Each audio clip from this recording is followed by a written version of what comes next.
प्यारे बच्चों, आज की इस वीडियो में हम सप्लीमेंट्री रीडर की 6th स्टोरी, जिसका टाइटल मेमोरीज ऑफ चाइल्डहुड है, जो 2 भागों में विभाजित है, इस कहानी के सारांश को समझेंगे।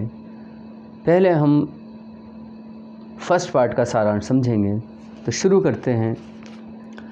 आवासीय विद्यालय में प्रवेश के बाद लेखिका का ये पहला दिन था।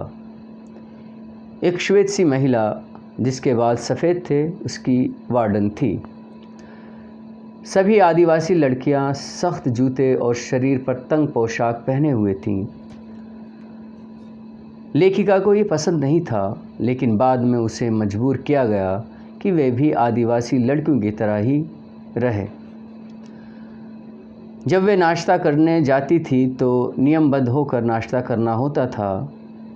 जुडविन लेखिका की सहेली थी। उन दोनों के घने काले बाल थे। जुडविन ने उसे भयंकर चेतावनी दी। उसे अंग्रेज़ी का थोड़ा सा ज्ञान था। उसने उस निस्तेज सी महिला को इन दोनों के बाल काटने के बारे में कहते हुए सुना था। जुडविन ने समर्पण कर दिया और बाल कटवा लिए, लेकिन लेखिका ने विद्रोह कर दिया। वे चुपचाप सीढ़ियों से ऊपर चढ़कर एक कमरे में जाकर छिप गई, जब तक कि सभी महिलाओं व लड़कियों ने उसे ढूंढा। उसको उसके छिपे हुए स्थान से बाहर निकाला गया। उसने उनको पूरी ताकत से पैर चलाते हुए और खरोंचते हुए प्रतिरोध किया। उसको सीढ़ियों से नीचे उतारा गया। उसको कुर्सी से कसकर बांध दिया गया और बलपूर्वक उसके लंबे बालों को काट दिया गया। वे ज़ोर ज़ोर से चीखती चिल्लाती रही। उसने इसे अपना अपमान समझा, लेकिन वह उस असहाय पशु की तरह लाचार थी जिसे चरवाहा हाँक रहा हो। अभी आप इस कहानी के प्रथम पार्ट का सारांश सुन रहे थे। अब हम दूसरे पार्ट की ओर बढ़ते हैं। तो शुरू करते हैं।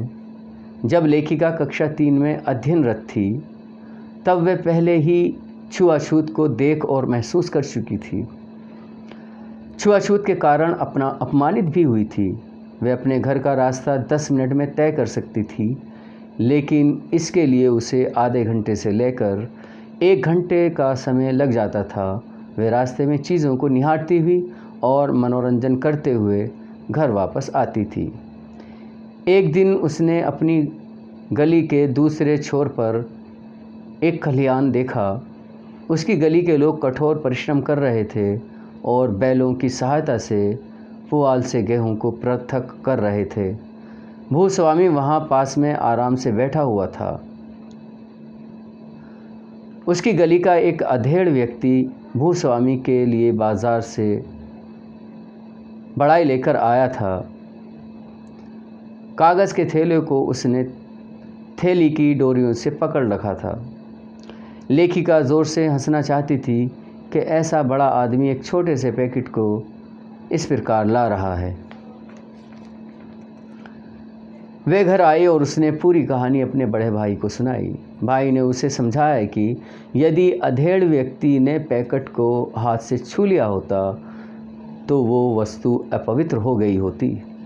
उस जाति के लोग स्वयं को दलितों से ऊंचा मानते थे।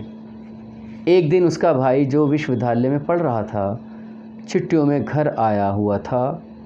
उसने बताया, हम लोगों ने दलित समुदाय में जन्म लिया है, इसलिए हमें कभी भी कोई सम्मान, प्रतिष्ठा या आदर नहीं मिलता है।